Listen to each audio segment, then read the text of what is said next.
Esta es una anécdota de uno de mis 3 encuentros con La Llorona. Sucedió en abril del 2022.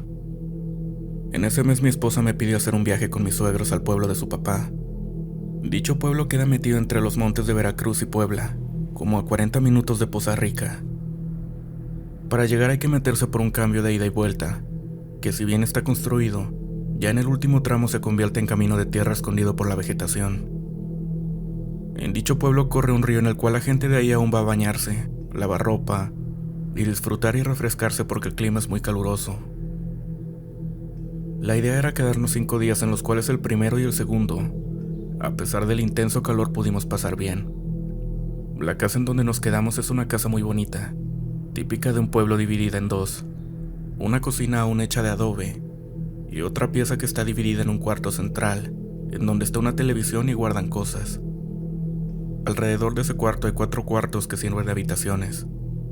En los cuartos en los que hay camas, se quedaron en un cuarto los abuelos de mi esposa, en otro mis suegros, en otro un tío de mi esposa, y en el último mi esposa y mi bebé, de en ese entonces 10 meses. En el cuarto central dormíamos en el suelo mi hijo de 8 años y yo. Esta pieza, aunque construida de tabiques, tenía su techo de lámina. Contaba con una ventana grande y 2 puertas de madera que por lo mismo no se sellaban del todo. Una daba camino hacia la cocina y la otra hacia la calle. La casa estaba a escasos metros del río. Por las noches se podía escuchar el agua al correr.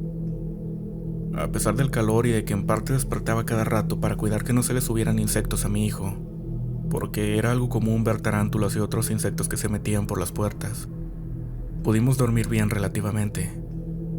Es en el tercer día donde todo comenzó a ponerse raro. Para empezar, a mi hijo le encantaba ir a nadar al río, por lo cual teníamos que ir a buscar un lugar donde pudiera, ya que comúnmente había gente bañándose o lavando ropa. Así que tuvimos que caminar un poco más de lo normal para encontrar un lugar. Llevábamos alrededor de 1 hora cuando de repente me llamó la atención una mujer a lo lejos. Una mujer parada en lo que parecía ser la mitad del río. Esta mujer estaba con un tipo camisón blanco, y aunque se me hizo un poco raro, tampoco le presté mucha atención ya que pensé que podía ser una joven bañándose. A ciertos ratos, cuando recordaba, volteaba para ver si seguía ahí. En ocasiones no la veía, pero en otras comencé a ver que se iba acercando, por lo cual después de un tiempo, le dije a mi hijo que nos fuéramos. No por creer en ese momento que se trataba de una aparición, sino porque si era una joven del pueblo, no quería que se malinterpretara nuestra estancia. Así que nos regresamos. El día transcurrió normal. Llegó la noche y como en los pueblos la oscuridad es intensa, ya alrededor de las 8 de la noche, nos fuimos a recostar. Como gente de ciudad tenemos el hábito de dormir como a las 10 de la noche, y mientras llegaba la hora, platicamos y acomodamos nuestra cama en el suelo. Por alguna extraña razón, yo no podía dormir, así que para no molestar a mi hijo me paré y me senté en la semioscuridad, en una silla que ahí estaba. Alrededor de las 2 de la mañana, comenzó a tronar el cielo. Se podía ver por la ventana rayos que caían en los montes que rodeaban el pueblo. Como a las 2:30 de la mañana comenzó a llover, y el ruido del agua al caer en las láminas, que para mí era intenso, pareció no molestar a nadie más. Después de un rato mi hijo comenzó a quejarse entre sueños, e inmediatamente escuchó un lamento a lo lejos. La piel se me erizó. Mis ojos se abrieron y mi corazón comenzó a latir muy fuerte. Este lamento se escuchaba en lapsos de 2 a 5 minutos y se escuchaba cómo empezaba a acercarse. Quise despertar a un adulto más, pero el miedo y la pena me paralizó. Fui al lado de mi hijo que seguía quejándose sin despertar. Entonces todo el miedo que podía tener se hizo presente cuando vi claramente como una silueta de una persona de blanco comenzó a rodear la casa. Podía verla pasar por las ventanas y por la puerta. Al mismo tiempo el lamento se escuchaba a veces lejos y a veces allá afuera, pero nadie se despertaba. Mi bebé comenzó a llorar, pero mi esposa no despertaba. Quería ir al cuarto a verlo, pero no quería dejar a mi hijo ahí acostado con esa cosa allá afuera. Estaba desesperado. Este ser se detuvo justo en la puerta. Yo juraba que iba a entrar, pero solo le empujó un poco. Fue hacia la ventana y ahí, como si supiera que la veía, se quedó parada y se recargó. Luego un lamento lejano se escuchó. Mi bebé lloraba y su mamá no despertaba. Yo desesperado jalé a mi hijo de una mano y lo llevé al cuarto. Entré aventando la puerta y miré a mi bebé ahí llorando desesperadamente, y su mamá no despertaba. Metí a mi hijo, que por fin despertó, y asustado sin saber por qué estaba ahí se sentó. Corrí a cargar a mi bebé y desperté a mi esposa, que solo hasta que la moví bruscamente pudo despertar. Al mirarme quedó en shock. Solo alcanzó a escuchar un lamento muy lejano, pero se imaginó inmediatamente lo que sucedía, ya que, como les comenté, no era la primera vez que escuchábamos a la Llorona. El resto de la noche mis hijos tuvieron fiebre, por lo cual volvimos a la ciudad. Mis suegros eran bien creyentes de este tipo de cosas. También quedaron impresionados por lo que les conté que sucedió en la madrugada. Más aún porque, como dije, ningún adulto aparte de mí se despertó. Fue ahí cuando ligué lo sucedido en el río, por la tarde, y lo sucedido en la noche. Quizás sin querer este ser nos siguió desde el río. Buenas noches.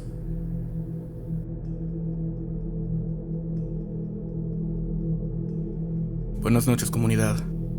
Hoy les quiero compartir mi experiencia de un exorcismo, que casualmente es la mía.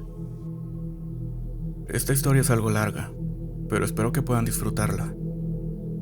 En el mes de septiembre del 2023, mi novio me regaló una cadenita de plata y se la llevó después a Ciudad de México para ponerle una protección. Cuando regresó, me hace una pregunta que jamás creí que me iban a hacer. Me pregunta muy serio: amor, ¿tú has jugado a la Ouija? A lo cual le contesté que no. La señora que le puso la protección a tu cadena dice que está muy pesada. Tienes algo muy viejo de hace mucho tiempo. Me quedé sin palabras. ¿O sabes si tus hermanas han jugado en tu casa o cerca tuyo? No que yo recuerde. Mi hermana mayor dice que juega con eso, pero nunca le he creído de que de verdad lo jugara. Dije: bueno, a la siguiente que vaya a México, tendrás que venir conmigo para que te puedan quitar eso. Mientras no puedes quitarte la cadena en lo absoluto. En cuanto me puso la cadena, mi muñeca empezó a sentirse caliente y me salieron muchas ronchas y a darme comezón. Ya después se fue calmando, pero todas las noches tenía el mismo sueño, en donde era otra persona y hacía actos horribles. Siempre me despertaba sudando, asustada y llorando. Me costaba trabajo dormir. En diciembre, llegó a mi trabajo una mujer que hace cantos hispanos en un tipo de lengua y dio un pequeño concierto. Pero no pude disfrutarlo porque me dio un dolor de cabeza muy fuerte. Resulta que la mujer hacía limpias, y con sus cantos hacía que el lugar se purgara de malas energías. Al final del concierto se me acerca la mujer y le platiqué mi caso, para preguntarle si ella podía quitarme eso, a lo cual ella me respondió que puede, pero primero tendría que hacerme 3 limpias, una de ocote, de ceniza y de huevo, para poder resistir el masaje de curación del alma. El día que asistí a las 3 limpias, la mujer me pidió mi cadena. En cuanto la tuvo en su mano, el centro de su palma poco a poco se oscurecía. La depositó en un pequeño nido de sal. Tienes un ente oscuro. Es muy viejo y es un hombre. Comenzaremos con tus limpias, y exactamente en un mes tendrás que regresar para tu masaje.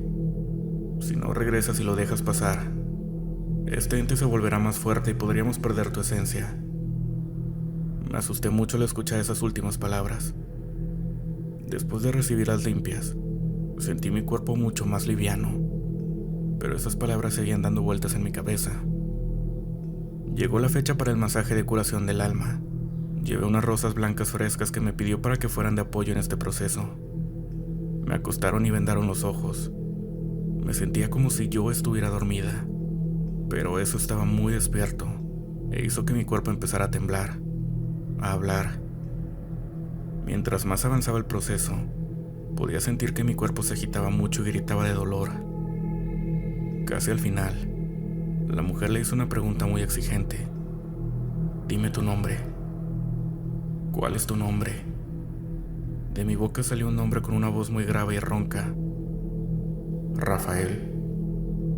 Dijo o dije ya que usó mi boca para comunicarse.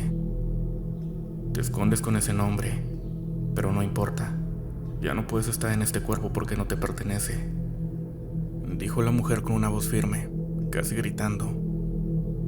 Terminó el proceso. Me sentaron y me quitaron la venda de mis ojos, y pude alcanzar a ver las rosas, marchitas y secas.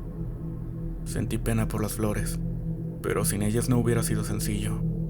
La mujer me dijo algo antes de irme, que tenga cuidado de la gente que tuviera cerca en mi vida, e incluso de mi propia familia, porque no todas te desean el bien. En todo este procedimiento siempre tuve sospechas de una persona, no voy a decir quién es, pero la mujer tenía mucha razón al decirme que tuviera cuidado con la familia. Muchas gracias por llegar hasta aquí. Que pasen una buena noche.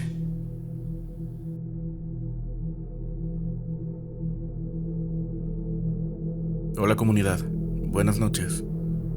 Pensé mucho en publicar o no lo que les voy a contar. Es algo largo y espero darme a entender. Hace 3 años mi hermano menor conoció a una chica por Facebook. Al principio todo bien, pero conforme fue pasando el tiempo, en menos de 2 meses la chava empezó a hacer otra. Totalmente lo celaba. Lo esperaba fuera de su trabajo con sus 2 hijos. No son hijos de mi hermano. Hasta que salía y lo llevaba a su casa. Le hackeaba el teléfono, etc. Era algo muy feo.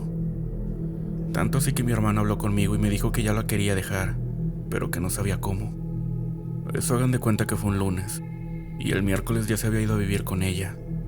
Me sorprendió al igual que mi familia, pero respetamos su decisión.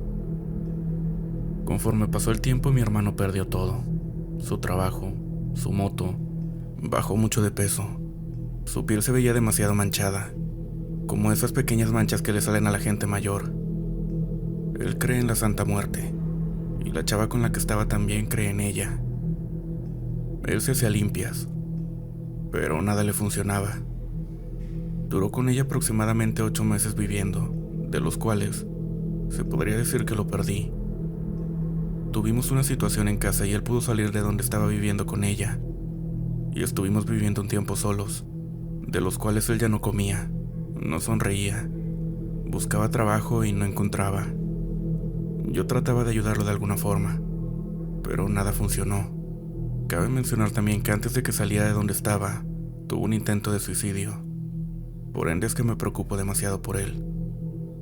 Bueno, pues el tiempo que estuvo conmigo, casi se vuelve loco. Me decía que veía sombras, que lo seguían, que escuchaba que le hablaban y no había nadie. En lo que yo trabajaba, él se quedaba con un amigo, pero ni así conseguía paz. Mi padrino de religión me dijo que a consecuencia o petición del amarre que le hicieron, es que tenía con él una Ayami, que lo que quería era llevarlo al borde de la locura, para que acabara con su vida, o cometiera algún acto ilícito para terminar en prisión o muerto.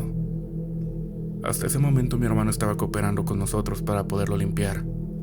Se le hizo un primer ritual, pero ya no se pudo concluir porque él ya no quiere ningún tipo de ayuda. Traté de ayudarlo hasta donde pude, pero me siento mal de no poder hacer más. Así que como moraleja, fíjense con quién se meten antes de cualquier cosa. Porque si así como existe el bien, existe el mal. Y eso tiene que ser así para tener un equilibrio. Postdata. Tuvo que cortar su relación con la muerte, y crean o no en ella, se despidió de él, porque ya no lo podía cuidar.